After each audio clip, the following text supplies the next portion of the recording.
ನಮಸ್ಕಾರ ಸ್ನೇಹಿತರೆ, ಸಾರ್ವಜನಿಕರ ಗಮನಕ್ಕೆ ಅತಿ ಮುಖ್ಯವಾಗಿ ಗಮನಿಸಬೇಕಾದ ಒಂದು ಬಿಗ್ ನ್ಯೂಸ್ ಇಲ್ಲಿದೆ. ನೀವೇನಾದರೂ ನಾಳೆ ಹಾಸ್ಪಿಟ್ಲಿಗೆ ಹೋಗಬೇಕು ಅಂದ್ಕೊಂಡಿದ್ದೀರಾ? ಅಥವಾ ನಿಮ್ಮ ಮನೆಯಲ್ಲಿ ಯಾರಿಗಾದರೂ ತುರ್ತು ಔಷಧಿಯ ಅಗತ್ಯವಿದ್ದರೆ ಈ ವಿಡಿಯೋನ ಪೂರ್ತಿಯಾಗಿ ನೋಡಿ. ಯಾಕಂದರೆ ನಾಳೆ ರಾಜ್ಯಾದ್ಯಂತ ಮೆಡಿಕಲ್ ಸ್ಟೋರ್ಗಳು ಬಂದ್ ಆಗಿರುತ್ತವೆ. ಹೌದು, ನೀವು ಕೇಳ್ತಾ ಇರೋದು ನಿಜ.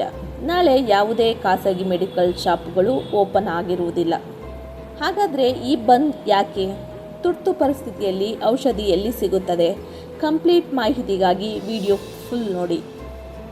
ಸ್ನೇಹಿತರೆ, ಇಷ್ಟಕ್ಕೂ ಈ ಮೆಡಿಕಲ್ ಸ್ಟೋರ್ಗಳ ಬಂದ್ ಕಾರಣ ಏನು ಗೊತ್ತಾ?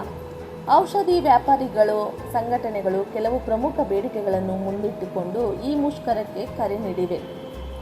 ಉದಾಹರಣೆಗೆ, ಆನ್ಲೈನ್ ಫಾರ್ಮಸಿಗಳ ಹಾವಳಿ ತಡೆಯುವುದು, ಸರ್ಕಾರದ ಹೊಸ ನಿಯಮಾವಳಿಗಳ ವಿರೋಧ. ತಮ್ಮ ಬೇಡಿಕೆಗಳಿಗಾಗಿ ಸರ್ಕಾರ ಸ್ಪಂದಿಸಬೇಕು ಎಂದು ಒತ್ತಾಯಿಸಿ ನಾಳೆ ಬೆಳಿಗ್ಗೆಯಿಂದ ಸಂಜೆವರೆಗೂ ಸಂಪೂರ್ಣವಾಗಿ ವ್ಯಾಪಾರ ಸ್ಥಗಿತಗೊಳಿಸಲು ತೀರ್ಮಾನಿಸಿದ್ದಾರೆ. ಹಾಗಾದರೆ ನಾಳೆ ಮೆಡಿಕಲ್ ಸ್ಟೋರ್ಗಳೇ ಇರಲ್ವಾ? ನಮಗೆ ಅರ್ಜೆಂಟಾಗಿ ಮಾತ್ರೆ ಬೇಕಿದ್ರೆ ಏನು ಮಾಡೋದು ಅಂತ ಗಾಬರಿ ಆಗಬೇಡಿ.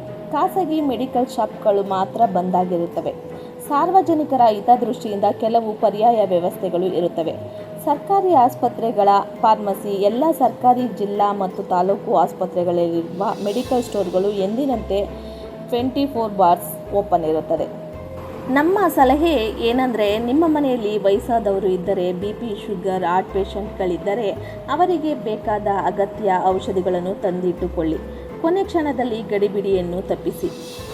ಈ ಮಾಹಿತಿ ಪ್ರತಿಯೊಬ್ಬ ನಾಗರಿಕರಿಗೂ ತಲುಪುವುದು ತುಂಬ ಮುಖ್ಯ. ಯಾಕಂದರೆ ಆರೋಗ್ಯದ ವಿಷಯದಲ್ಲಿ ಯಾರಿಗೂ ಕೊನೆ ಕ್ಷಣದಲ್ಲಿ ತೊಂದರೆ ಆಗಬಾರದು. ಆದ್ದರಿಂದ ಈ ವಿಡಿಯೋನ ಈಗಲೇ ನಿಮ್ಮ ವಾಟ್ಸಪ್ ಗ್ರೂಪ್ಗಳಲ್ಲಿ ನಿಮ್ಮ ಫ್ರೆಂಡ್ಸ್ ಮತ್ತು ಫ್ಯಾಮಿಲಿಗೆ ಶೇರ್ ಮಾಡಿ, ಅವರಿಗೂ ಅಲರ್ಟ್ ಮಾಡಿಸಿ. ಇದೇ ರೀತಿ ದಿನನಿತ್ಯದ ಪ್ರಮುಖ ಅಪ್ಡೇಟ್ಗಳಿಗಾಗಿ ನಮ್ಮ ಚಾನಲನ್ನು ಸಬ್ಸ್ಕ್ರೈಬ್ ಮಾಡಿಕೊಳ್ಳಿ. ಮತ್ತೊಂದು ಪ್ರಮುಖ ಮಾಹಿತಿಯೊಂದಿಗೆ ಸಿಗೋಣ. ಧನ್ಯವಾದಗಳು.